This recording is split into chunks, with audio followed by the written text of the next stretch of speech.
All right, 6:10, we're gonna go ahead and get started. So today's lecture is on continuation betting for value. So last lecture was all about, last lecture was all about continuation betting as a bluff, betting light. So this lecture is instead when we have a good hand and we want to bet, we want to get called and make some money. So they're kind of two sides of the continuation betting coin. So quick review for light continuation betting. There are only three things we really care about in essence. We're basically bluffing, so we like it. Also, wait, I'm gonna go kill the lights.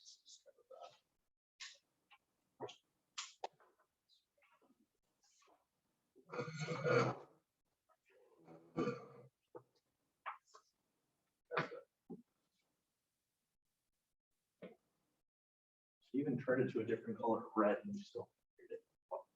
All right, so we're basically bluffing when we see bet light. So we care if our bluff works, we want it to work more often. And if it doesn't work, we like having flexibility, more options, and still a pretty high likelihood to win. So those are really what we're considering when we're deciding whether we want to see bet as a bluff. And the factors those break down to are those 7. So we're going to go over them all really quickly, but is there anything that someone wants us to go into more detail on that we care about? All right, so board texture, big factor. It basically describes how likely it is that someone made a hand or didn't make a hand. So on a board like Ace-7-2, that's a really dry board texture. It's really hard for someone to have made anything better than a pair there, and that incentivizes us to bet more, because if it's less likely they have a good hand, we can bluff more often. On the other side of the coin, if the board texture is really wet, Jack-10-9, all of same suit, then we have to bluff a lot less because it's much more likely they have something stronger piece of the board. We also like having good equity when called to decide to bluff. The key point is if we get called, we need to have good equity. So say we're on a flush draw, we like to bluff. One, because we need them to just fold less for our bluff to be worth it. We're already going to win the 36% of the time we make the flush. So we just need them to fold a little bit more for it to be worth bluffing with. And then we're also building a pot so that when we do make that flush, we get a bunch of money. We also like to bluff if we have no showdown value. Basically, the idea is if we have 0% chance of winning, no matter what, by just going to the river, we can't win that way, then we might as well bluff. When it comes to vulnerable showdown value, you can actually swing either way, whether we decide to bet or not. When we bet, a lot of times it's for protection. So we could have like a weak bottom pair, and we're betting to try to deny them from seeing the turn and river cards for free. Like they might be on a flush draw or something, or have 2 overcards, they've got a lot of outs. So we want to be betting to deny them their equity is what it's called. Last 4 factors here, multi-wayness. So the more people in the pot, the more likely we are to get called and we bluff. When a pot is 3 ways, I'm much more honest than when I'm heads up. And when a pot is 4 ways, I basically never bluff. I'd only really bluff if I had a ton of equity, so I only need them all to fold like 5% of the time or something, just because of how unlikely it is to get folds. We like having Turner River prospects. So with this is kind of different from saying we have equity. Having these prospects mean that one could be scary cards for our opponent. Say we know that they have a weak top pair and they're going to fold when the flush draw hits or the straight draw hits. That's scary. We like having things that'll scare them. Or we could have a card that improves us to a flush or a straight draw, that sort of thing. The last 2 points, I mean, we like it if villain folds too much because then we should bluff more. Then we like being in position because it gives us flexibility. We control the pot, yada, yada. So yeah, 7 factors in order. Keep them in the back of your mind. Of course, as you play a hand, no one is like, let me go over the 7 factors in my head really quick. There should be some things that kind of stand out to you immediately and like deciding whether to weigh your options. So if texture is super dry and I was the aggressor, a lot of times that'll just be all I think about. Oh, I'm bluffing here. Or man, I'm on a huge draw right now. I've got so much equity, even if I get called, I'm bluffing. So it's not like you have to think about everything at once. And then this takes us into the sizing spectrum. So this can be a bit confusing. So on the small end, we bet around 1/3 to a half pot, all the way up to the big end, large is 2/3 to full pot. Sometimes we'll go a bit smaller than 1/3, we'll bet like 1/4 pot. And then we will hopefully get to some situations this semester where on turn and river cards, we can bet more than the pot. We can bet like 2 times the pot in certain situations. But generally, this is where we're going to be in for like 99% of our hands. And if the flop is really dry, then we bet smaller. The idea is that they're way less likely to have a good hand, so we need to give them a better price to call. And then when the board is really wet, we bet bigger. The idea is they could be on some sort of draw. They are more likely to have a strong hand, so we need to charge them more. And then lastly, weak range versus strong range is another thing we're thinking about. If their range is weaker, again, we bet smaller because they're less likely to have a good hand. And so we need to give them a better price to call.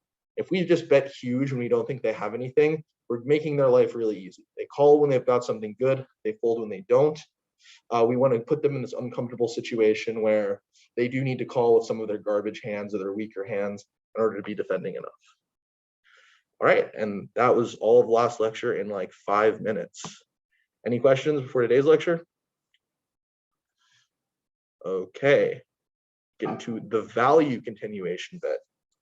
Let me know when you want to take over. Yeah, I can take it. Okay. Yeah. So value betting, you're going to be, if you go play live low stakes, you're going to be playing at a table with maybe 1 or 2 other good sound players. So your regs, but majority of your profit's going to be from winning against fish. And there's going to be a lot of fish if you do play low stakes. So the most mainstream fish leak is that they call way too much. So they'll call with their extremely marginal hands. They'll call with a lot of things they should not be calling with, and they'll struggle to fold. So I had to learn this the hard way, but do not try and bluff against players that don't fold, because you will just get burned. They'll call down with bottom pair and your bluff won't work. But the way to combat that is to be patient and extract value with your great hands. So this means value betting.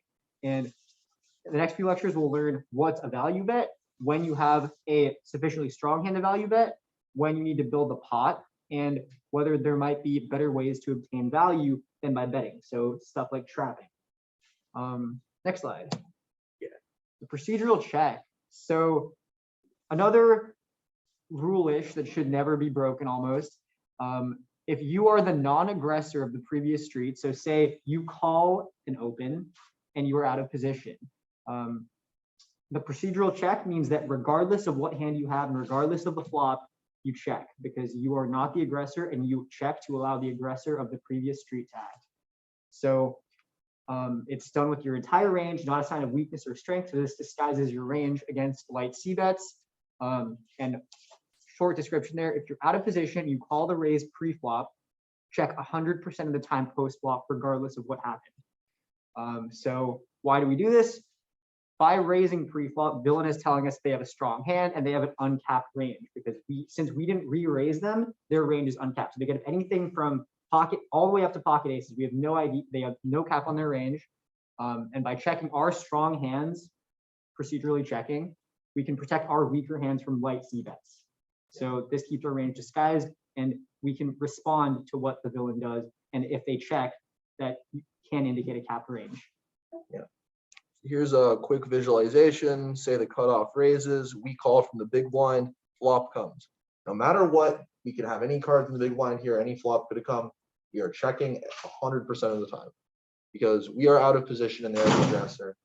And again, like the idea is if we bet with our strong hands, then when we check, they know that we're weak. They could even raise us and put pressure on us. Like they have all the flexibility and the options. We don't. So we really need to check everything just in defense mode here. Yeah. So the opposite of this is the donk bet, short for donkey bet, which is another term for bad player. And we don't like it for a few reasons. One of the ones that might not be as immediately obvious or related to why we like procedural checking is that we lose the opportunity to punish them when they bluff too much in their c-betting light. What you can do is check, they bet, and then we throw in the check raise. So we check, they bet, we raise. And this is so annoying and uncomfortable to play against that for the first few decades poker was played in casinos, there's like an unspoken rule that you're not allowed to check raise. And if you tried to check raise, people would actually fight. Like they would throw hands at you for doing this because it's so uncomfortable. And yeah, same thing as procedural check. We don't like donk betting because we bet into an uncapped range. They're the ones with flexibility, they're in position. And one exception is we say, like, same way we say never call from the small blind, and once in 1,000 years you can. Once in 1,000 years you can donk bet, and we hope that by the end of the semester we'll be able to show you when you might be able to. But just for now, never do it. You can sometimes do it if you have a huge range advantage where the board is really, really good for you and sucks for your opponent. You can kind of switch gears and start being the one that puts the pressure on, but just don't ever do it. And so here's what it looks like. Same situation, but if we were to bet instead of checking, that is a donk bet. Big strategic blunder, not good. Cool. Yeah. So, oh, sorry. What is out of position when you're not the button? So out of position is when you go first, basically. So if I go after you, then I'm in position. If you go first, you're out of position. Okay. Wait. Cool. So what's a value bet? A value bet is basically a bet made when you expect to have a huge equity advantage versus a villain's continuing range if they call. So you shouldn't necessarily bet just because you think you're ahead of the villain's range. You need to be ahead of what the villain could call with in order for your bet to be considered a value bet. So just because you might have the best hand, so your actual hand strength doesn't mean you will have the best hand when you get called. So if you look at the example here with pocket fives on a 9-8-4 board, you're likely going to have the best hand because you have a pocket pair. But when you bet and you get called, what are the hands that might call you? You give us some examples. What hands might call you if you bet out, say, like half pot with pocket fives on that board, 9-8-4? You're 8, you're 9. Yeah. They're So higher than you. yeah. You're So, like 2 feet 5. exactly. So when you bet and you get called, you almost surely have the worst hand. So your pocket fives suck if you get called. So that's why you can't bet pocket fives there on that board for value. You don't have that equity advantage there if you get called. So some value bets are super easy value bets, say like a top set or something, or some are borderline, and those are when you only might have a bit more than 50% equity when called. So another reason why you want to value bet is sometimes the pot's tiny and you want to build the pot quickly. In another situation, the pot can already be very large and you can afford to just check and not bloat the pot out of control. It also depends on what type of player your opponent is. So say your opponent's a passive fish and they will pretty much only check call. You're going to need to be the one betting to extract value out of them. And sometimes they can be just agromaniacs and they'll just continuously bet into you. And by check calling or check raising, you allow them to just dig themselves a hole. And that's called slow playing or trapping. So as with everything else that we've done so far, there are a lot of factors that influence whether you should be trying to value bet aggressively or try and trap. And that's what today's lecture is mostly going to be on, explaining these situations in detail and when we decide to do what. So this is the value bet decision flow chart. It kind of overcomplicates things. In retrospect, I probably would have done this differently. but we're asking 3 questions when we decide to value bet. And we're going to go over each of these 3 questions in order, but for a quick rundown. First question, do we have high enough relative hand strength? So basically, is our hand good enough to value bet? If the answer is no, then we can just immediately skip to, okay, we're not value betting because it's not good enough to be beating the hands they call with. Well, let's say we do have enough hand strength. It is good enough to value bet. The next 2 questions are, do we need to build the pot? Do we need to get the money in now and start winning money now, or can we wait a bit? Can we afford to check this hand? And then the last question, regardless, yes or no, for do we need to build the pot? Should we be sneaky and slow play? Should we conceal our hand strength, give them the opportunity to maybe bluff into us, that sort of thing? So we're going to start with question 1 here. So question 1, do we have enough relative hand strength? And what do we mean by relative? So absolute is just the rank of your hand. Oh, I have an 8 high straight. I've got the nut flush. I've got a full house, that sort of thing. Relative is how good it is in this given situation. So a trap you'll see beginners fall for is they might say, well, I have a full house. I have to call this bet. And a full house is one of the best hands in poker. And there are situations where a full house is awful. Situations where a flush is terrible, where a straight is terrible, and it's really just only good for catching a bluff. So don't overestimate hand strength. It's going to seem simple when we go over the next 2 examples, but I would catch myself doing this all the time where I'd say I've got a full house, I'm calling, but I'd be totally wrong. So here we do have a straight. A straight is a good hand, but more than us just having a straight on this board, we have the nuts. We have the strongest possible hand. So clearly we have enough relative strength. Now on this board texture, we have a straight again.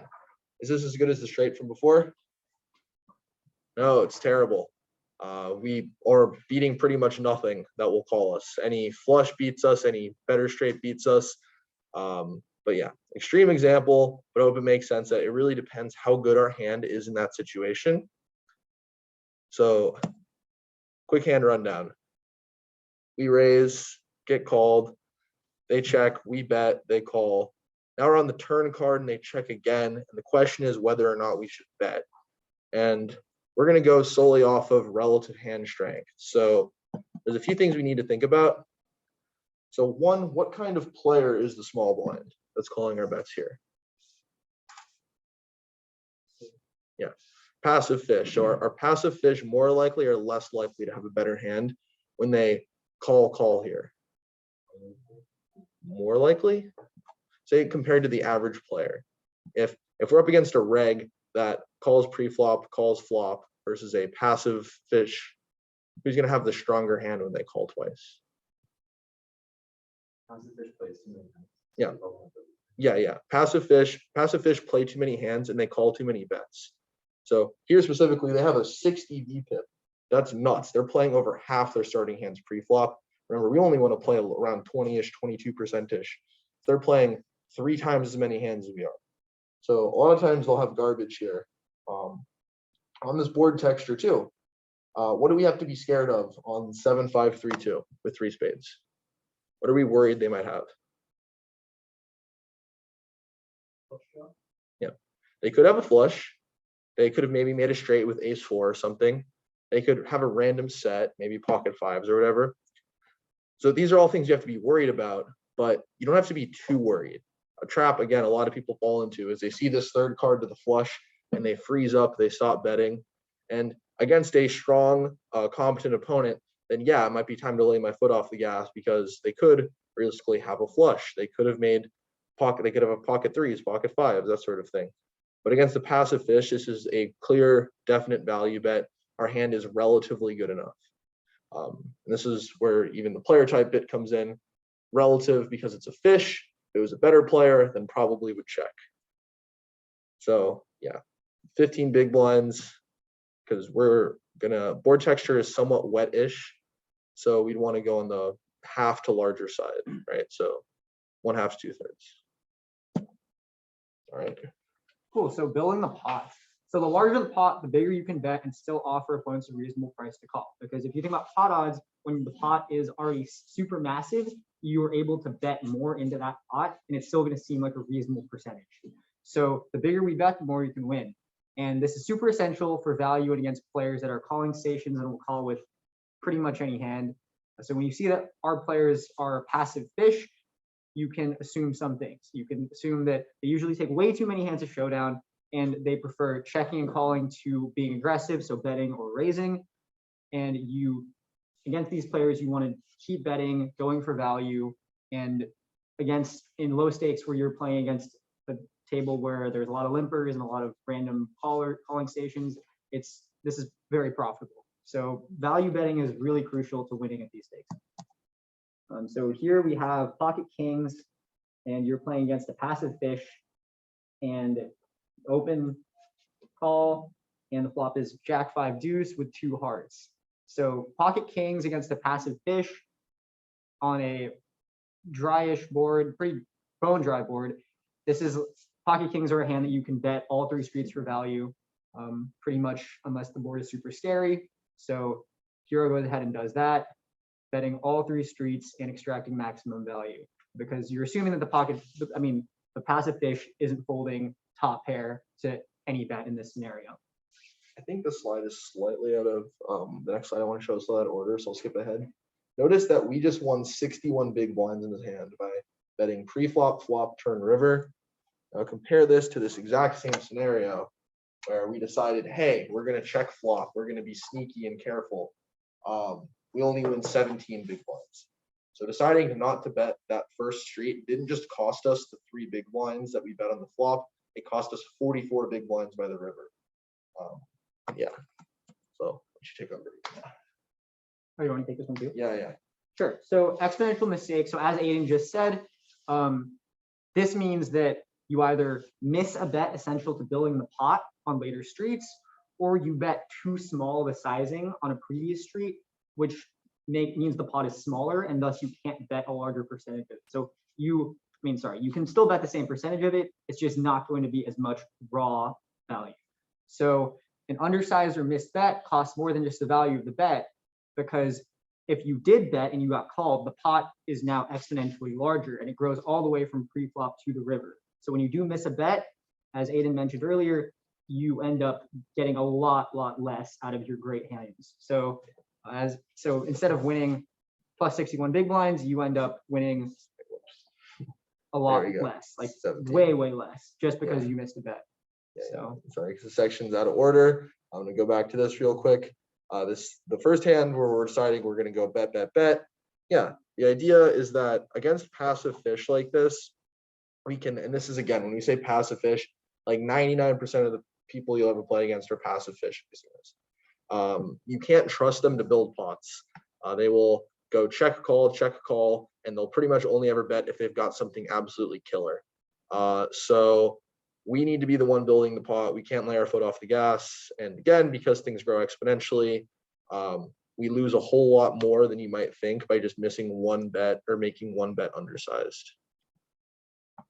So a good question to ask then, though, is, well, what motivates people to check the flop here sometimes with their pocket kings? And the answer is it sucks. Like, it feels really bad when you have pocket kings because you feel so excited pre-flop. You get a caller and you see this flop and you feel great, and then you bet and they fold. Like, that just sucks. It feels painful. And a lot of people will then become results oriented. They'll want to avoid the times that they fold. And by doing this, they actually lose a whole lot more money as if they just bet every time. It's okay if they fold most of the time. We just need to think about extracting value, doing things logically. And yeah, in poker, we just typically want to be betting, even if they'll fold a whole bunch of the time. You take this one. Okay, so we just spent like what, 6 or 7 slides talking about how you need to bet and build the pot. When you have a good hand, you should be betting. So when don't we need to build the pot? And then the answer is basically when the pot is already big enough. So there's 2 ways this can happen. So one is when someone is very short stacked. This is the effective stack in poker is the smallest one still left in the hand. So say I have 10,000 big blinds in front of me, and my opponent has 20 big blinds. Does my 10,000 matter? No, the maximum that's going to go in is the 20 when they go all in. So this is the effective stack. It's effectively the amount we're playing for. And when someone doesn't have that much money left relative to the pot, you don't need to build it that much more. So say the pot is sitting at 200 bucks and we each only have 150 left. Well, I don't need to build it. I can just go all in right now for the pot, right? And so then there's two situations where the pot is already big enough. The first one is when you're playing against a bad player who isn't in for 100 big blinds. You've said before, we always like to play 100 big blinds deep because we can win more money with our good hands and it gives us more flexibility, strategic options, that sort of thing. But a lot of times, again, at casinos, you'll encounter people who are buying in for 20 bucks or something, in which case we don't need to build a pot. They've barely got any money left to begin with. And then the other situation where we don't need to build the pot is when the pot is already huge as is. So we 3-bet pre-flop, we get 4-bet, multiple callers. Well, the pot is already gigantic. It's going to be big enough by the river that we can afford not to start building it now. And specifically, something that we care about to actually quantify this, when is the pot big enough, is the stack to pot ratio. So yeah, smallest stack left in hand, or we said before, it's called the effective stack over pot size. Yeah, and again, use that exact example. We use smallest stack because that's the maximum amount we can win. And it's really important when considering pot odds, just because if I only have like, if I have 200 bucks in my stack and there's 200 bucks in the pot, I'm a lot more incentivized to go all in than if I have $10,000 and there's $200 in the pot. And so higher stack to pot ratios where I have 200 bucks and the pot's $20. Okay, I need to build the pot now. I need to get it growing so that I can win all this money. Smaller SPRs, say I have 200 bucks and the pot's 100, then I can afford to take my foot off the gas. Does this make sense, the idea of how we're getting the stack to pot ratio number? Seeing some faces. Okay. Yeah, let's look at the examples real quick. So yeah, the pot 7.5, we have 90 to 7.5 is 12 to 1. So we have an SPR of 12 here. And this is some of the math you will actually need to do as you play. There's no way to memorize it, but what you can do is rough and dirty approximation. So it doesn't really matter. Oh, my SPR is 13 here instead of 12 or instead of 10. Just kind of round off. And when the SPRs get to 3 or below is typically around where we can say we don't need to build a pot because there's it's going to go all in anyway most of the time. Sure, yeah, I can take this one. So Yeah. slow playing means playing an extremely strong hand in a passive way by either checking when you could bet or call when you could raise. So the exception is that when you procedurally check, this isn't a slow play. Procedural checking is just procedural checking. More often than not, you will want to build a pot and can't slow play your nut hands. And even when you don't need to build a pot, the value bet is still often best. So when you want to slow play is also dependent on some other factors, including player type, which we will cover soon. So example. So you're the hero, you're on the button against a fish in the big blind that has 15 big blinds left in the stack. You've got ace jack offsuit and you raise, call. Okay, so the flop is ace jack 8, all with 2 spades and 1 heart. It's like all black. It's 3 spades. Oh, what? Oh man, I messed up when I was making it. It's supposed to be 3 spades. Okay, sorry, so guys. 3 spades. No one noticed that last lecture. All right, so yeah, got 3 spades, and Yeah. if it checks to you, let's think about the questions. Is our relative hand strength high enough? So we got 2 pair on this flop. What do you guys think? And is the villain going to call with hands worse than ours, essentially? Yes. Yeah, absolutely. Yes, certainly. Then do we need to build a pot here? Think about how much the villain has behind and what we learned about SPR earlier. So the pot is, yes, the pot is 4.5 big blinds. What would people say roughly our SPR is here? Yeah, 3. Because they have, if you look at people who haven't seen it, in the top left is the big blind counter. Yeah, we haven't had that up there before, but we're only going to use it in examples where it matters. So you have an SPR of 3. So do we think we need to build a pot now? Yes or no?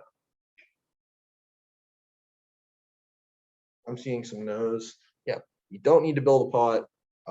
It'll go all in by the river either way. Yeah. Wait, so what a good decision here just to be like to just bet 15 big blinds and we can go all in? I would say no. There are some situations where I will do that, but it'd be more like the pot is 10 big blinds and they have 15 left or something. Where Right. At that point, it doesn't make sense to bet like 2/3 and leave them with barely anything left. You just go all in. Here, though, the pot is still small enough that we should bet kind of in proportion to the pot. But good question.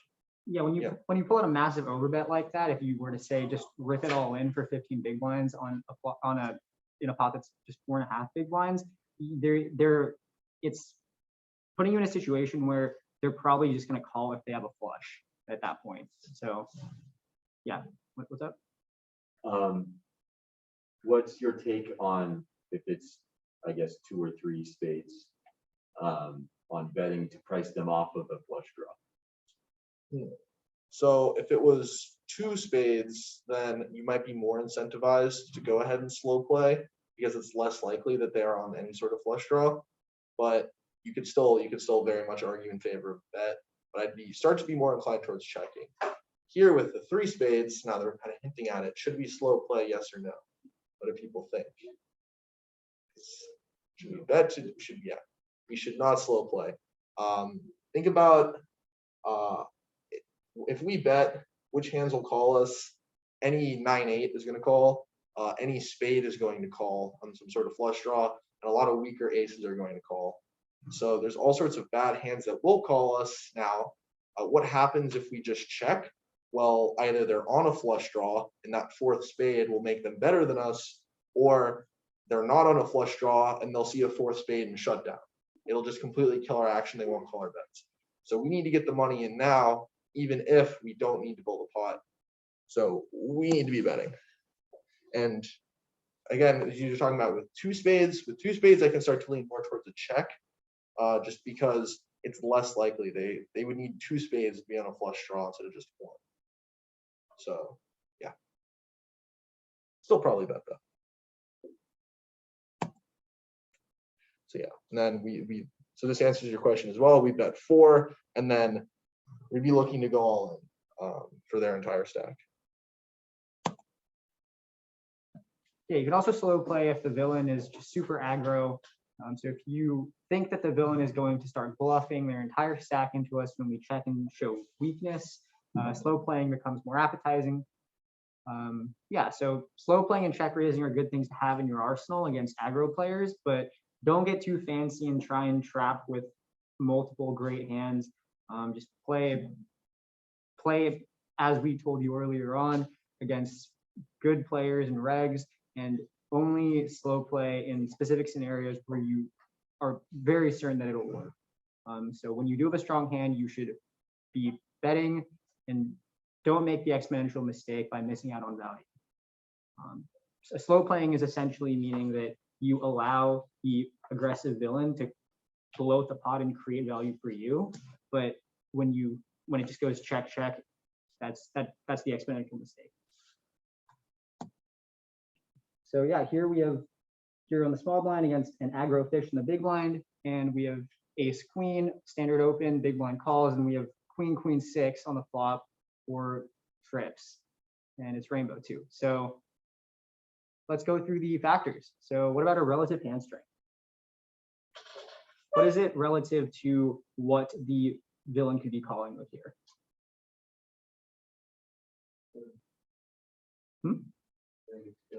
Yeah, it's super good. We have essentially the nut hand aside from pocket 6s. So essentially the nut hand. Do we need to build a pot? Take a look at the big blind's stats and everything. Do you think we need to build a pot here? Like, bring up player type. What are they going to do if we check and show weakness?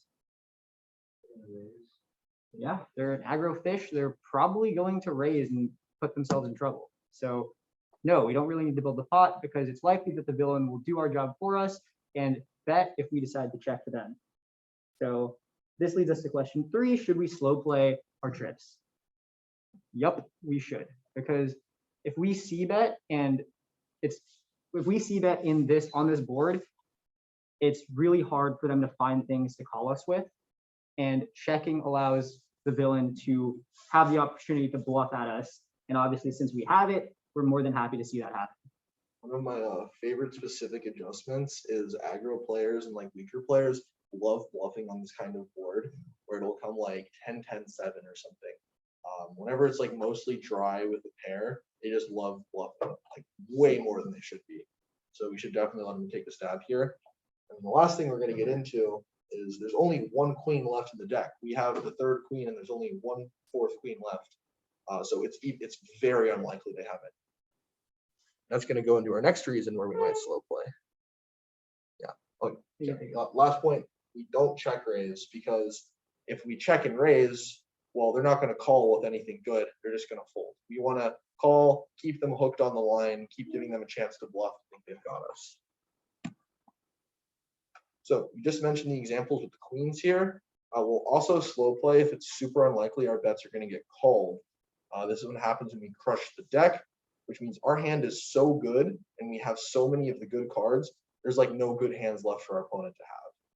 So if we have pocket aces on ace 7-2, there's only one ace left. They can't have anything better than a pair of aces, and it's very unlikely they've got that final 4th ace. So this is like the stereotypical slow play situation where if you flop top set, unless the board is like Jack 10-9 and we flop top set, you're checking like every time. It's automatic check when you have this top set because you block everything.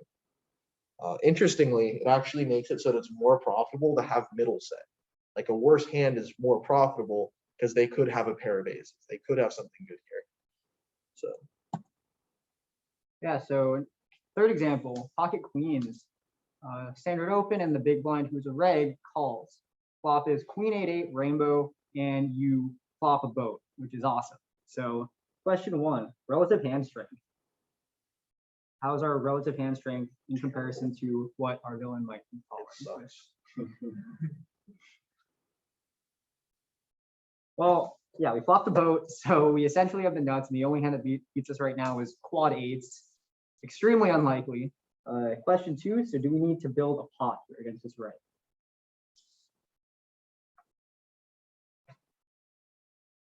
yes, seeing some yeses. Yes, but when we do bet though, how often are we gonna get called here?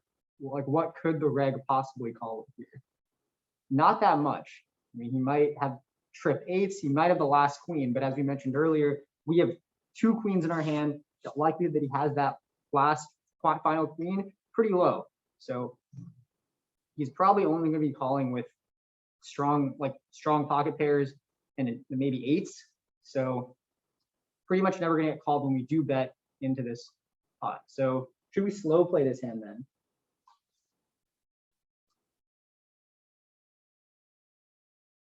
So think about the answers to question 1 and 2.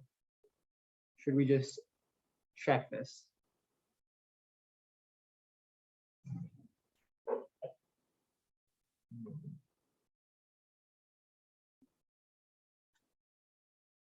What do people think? Check or bet?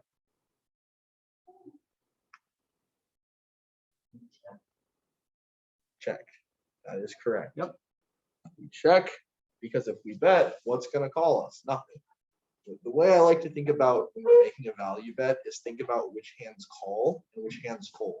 If the only hands that fold are hands you were beating anyway, then why would we make that bet? And if the only hands that call have us beat, then again, why make that bet? So here's a situation where anything that folds we're already beating, and like we need them to call our bet anyway. So there's nothing that's going to call us here. We're not going to make any money. It's not good. Another example, pocket aces. So here it's a 3-bet pot where hero is 3-betting and the cutoff is calling. And the cutoff has 35 big blinds left, and heroes in the big blind with 100 bigs.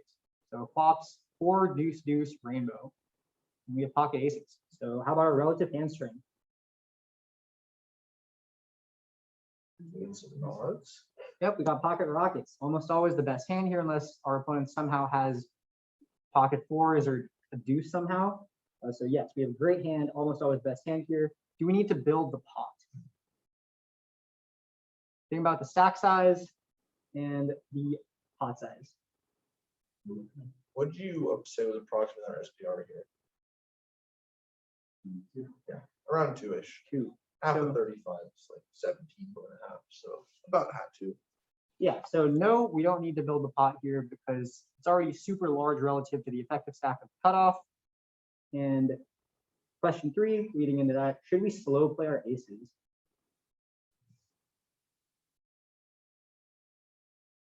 Yeah, Yep. So by checking, we give the villains some rope, allowing them to maybe hit a pair on the turn or the chance to bluff at us with something not as good as our pocket aces. So definitely slow playing here. Another good way to think about it too is if there's nothing that's scary for us, like what card could come here that we'd hate to see with pocket aces? There's no flush that's going to come off. There's pretty much no straight. Yeah, so I'm just going to go ahead and say there's no straight draws. It'd be crazy if we didn't have a straight. So there's nothing we're worried about.